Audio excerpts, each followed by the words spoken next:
ini pertanyaan yang terkait profesi ya. Saya ingin bertanya mengenai calon advokat magang, ya, dalam turun belum disumpah, ya, yang mana diharuskan untuk mengikuti dan melaksanakan magang selama 2 tahun berturut-turut di kantor hukum atau law firm. Apakah karyawan atau advokat magang tersebut tidak dapat berpedoman pada ketentuan ketenagakerjaan? Karena seringkali perjanjian kerja pun tidak ada dan tidak jelas, terutama untuk sistem penggajian. Ini hal yang kasus hukum di sarang hukum gitu ya. Kasus hukum di sarang hukum. Nah, kita bahas ini gimana nih? Bukan sarang hiu ya. Ya kan? Baik. Jadi advokat magang. Baik, ini mungkin menjadi salah satu hal yang juga perlu kita perhatikan, karena ternyata istilah magang itu muncul di beberapa undang-undang, Pak Adi.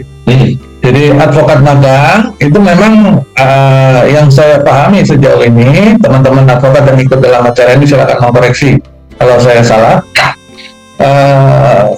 Memang ada kewajiban mereka harus mengikuti magang, program magang selama 2 tahun berturut-turut di kantor hukum atau law firm, ya.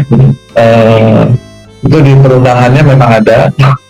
Nah, kemudian pertanyaannya, apakah calon advokat magang ini yang belum disumpah ini bisa nggak dia berpedoman pada ketentuan ketenagakerjaan? Maksudnya si penanya ini berarti si calon advokat magang ini boleh nggak dia tunduk sama Undang-Undang 13 di bab 5 tentang pelatihan, ya, pelatihan, di mana di salah satu pasal dalam bab itu ada mengatur mengenai pemagangan sebagai salah satu cara untuk melakukan pelatihan kerja.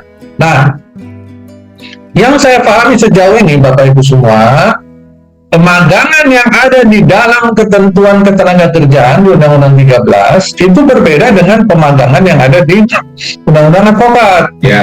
Ya, Undang-Undang Advokat bicara tentang profesi. Ya, jadi ketentuannya berbeda dan masing-masing punya daya paksa, punya daya ikat sendiri. Ya. Nah, si calon advokat magang ini, kalau dia ikut kepada tunduk kepada ketentuan ketenagakerjaan di bab 5 tentang pelatihan kerja yang mengatur salah satu pasal tentang pemagangan, boleh saja. Tetapi konsekuensi hukumnya ini yang perlu dipahami. Kalau dia tunduk sama ketentuan ketenagakerjaan, maka sejatinya pemagangan yang dia lakukan itu tidak bisa dipakai sebagai bagian untuk mendapatkan sumpah. Ya. Karena berarti tidak memenuhi ketentuan di dalam pemagangan menurut Undang-Undang Advokat. Nah, jadi kembalilah kepada hukumnya masing-masing. Ya, jadi kembalilah pada hukum masing-masing. Karena seringkali perjanjian kerja pun tidak ada. Ya, perjanjian kerja memang bisa jadi tidak ada karena dia tidak tunduk sama Undang-Undang Ketenagakerjaan, gitu loh. Jadi, nah, ini keadaan atau pemahaman seperti ini biasanya terjadi karena kita bingung nih, ya, terjadi kesalahpahaman, mencampur adukan hukum. Maka kita perlu pisahkan dulu nih, mana yang Undang-Undang Ketenagakerjaan, mana yang tunduk sama Undang-Undang Advokat tadi. Sama ada istilah magang di situ. Sama demikian juga pada saat kita bicara Undang-Undang Pendidikan Nasional, seingat saya ada juga tuh magang lagi, ya kan? PKL dan sebagainya, ya. Nah, itu harus dibuka sendiri-sendiri. Ini si objeknya siapa? Yang satu adalah tenaga kerja, yang satu adalah calon profesi hukum, calon advokat. Terus udah gitu yang satu lagi apa? Pelajar, kan gitu. Nah, ini bagaimana? Mereka semua harus tunduk pada hukumnya masing-masing. Jadi kalau mereka ingin diakui proses pemagangannya menurut ketentuannya yang dia inginkan, maka ikuti ketentuan hukumnya. Kalau si advokat magang ini dia pengen kepentingan ikut magang adalah untuk mendapatkan sumpah, mendapatkan izin beracara, izin prakteknya, maka ikuti ketentuan magang berdasarkan Undang-Undang Advokat. Jangan ikut ketentuan magang menurut Undang-Undang Pendidikan Nasional atau Undang-Undang Ketenagakerjaan. Menarik nih, pemilih. Saya kembali sedikit ya, Pak. Silahkan. Nah, permasalahannya mungkin yang sering muncul ya, terkait masalah batasan magang itu apa sih yang harus dikerjakan dalam proses si objek orang ini magang.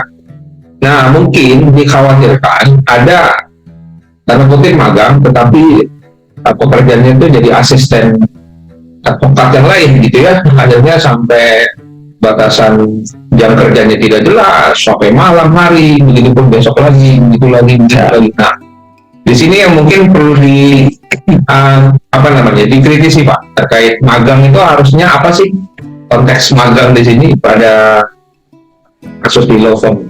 Baik, jadi yang Pak ditanyakan adalah magang untuk kepentingan calon advokat. Nah, kan? Jadi saya kebetulan nggak terlalu paham detailnya, tetapi yang saya cukup pahami ketentuan untuk pemagangan di calon advokat ini, Pak Abi, itu fokusnya adalah membuat si calon advokat ini menjadi paham tugas tanggung jawabnya seorang advokat. Dalam proses belajar di periode magang tersebut, maka sudah tentu si calon advokat ini akan terus mengikuti, mendampingi si advokat yang beneran tadi, advokat yang sudah tersumpah tadi, co-pilot lah ya, co-pilot, bahkan mungkin belum co-pilot. Jadi dia kalau ada pilot, ada co-pilot, ada di belakangnya, trainee gitu kan, ngikut terus. Tugasnya apa? Ya belajar, gitu kan. Oh begini caranya beracara di pengadilan. Oh begini caranya menghadapi aparat kepolisian, misalkan pada saat mewakili klien, misalkan begitu. Oh begini caranya membuat perjanjian, kontrak drafting dan sebagainya.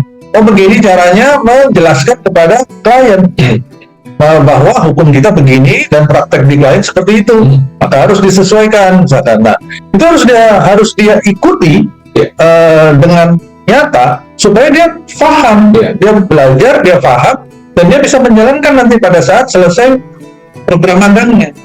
Bahwa setelah itu dia punya PR, misalkan, ayo kamu buat gugatan, kamu buat surat kuasa, kamu buat perjanjian ini, kamu buat perjanjian itu, kamu buat penunjukan dan sebagainya, itu memang adalah konsekuensi dari sebuah profesi. Mengenai jam kerja, ya itu bergantung pada perjanjian magang yang dia buat, karena magangnya ini kan magang profesi ya. Jadi agak berbeda gitu loh. Sebenarnya memang magang di advokat ini kan beda dengan pemagangan yang ada di perusahaan yang tunduk sama ketenaga kerjaan ya Pak.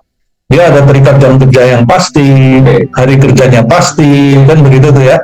Tapi kalau magang advokat itu bisa jadi fleksibel. Akan ada waktu di mana dia misalkan nggak ada kegiatan, tapi akan ada waktu dia full tuh kegiatan pagi sebelum jam 8 dan nongkrong di pengadilan memang. Setelah itu nanti sidangnya baru jam 2 jam 3 siang. Nah, setelah itu langsung meeting di tempat klien. Setelah itu terus besok paginya kosong misalnya. Nah, jadi sehingga fleksibilitas fleksibilitas itu juga perlu diperhatikan, sehingga maka kembalilah kepada ketentuan hukumnya. Coba nanti lihat lebih detail di dalam undang-undang advokat ya. Asumsi saya yang bertanya ini harusnya sih anak hukum kali ya. Jadi coba dicek tuh undang-undang advokatnya bicara tentang syarat pemagangannya, apa yang harus dilakukan, ada batasan dan sebagainya apa enggak ya.